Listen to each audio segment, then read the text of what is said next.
This is Dead End, a Kelsey Hawk mystery, Book 6, written by Kate Bold, read by Caroline.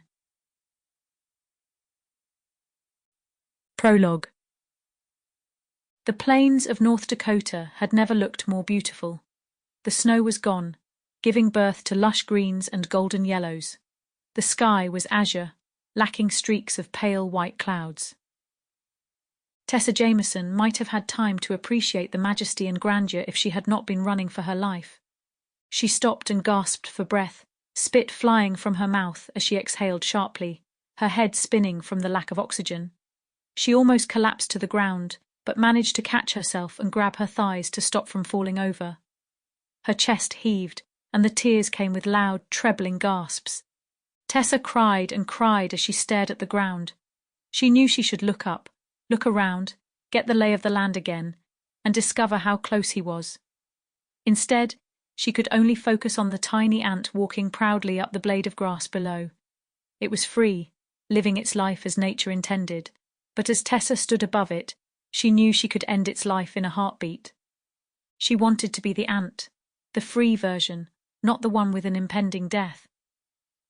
Tessa took in a large breath, her breathing not even steady yet, but calm enough for her to move without the constant pain in her chest.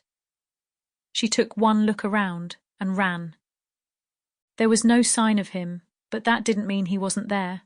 He was always there. She had been running for so long that it felt as if he had been chasing her from the moment she was born.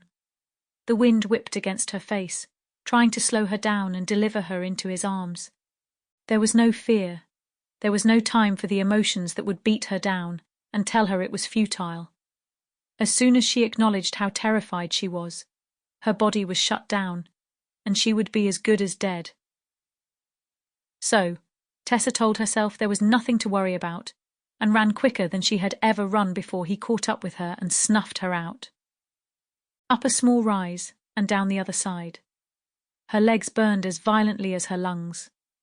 Along with ignoring her fear, she did not acknowledge her waning energy, the lactic acid biting at her muscles from within.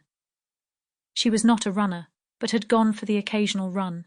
She would soon lose the use of her legs, and they would turn to jelly. I just have to get as far away from him as possible before that happens. She might have lost him already, or maybe she would stumble using a small croft hidden in the North Dakotan plains. There would be someone, anyone. It gave her hope, but the kind of hope she knew was false. Wishful thinking. It was not an impossible hope, just a very unlikely one. She did. Sample complete. Ready to continue?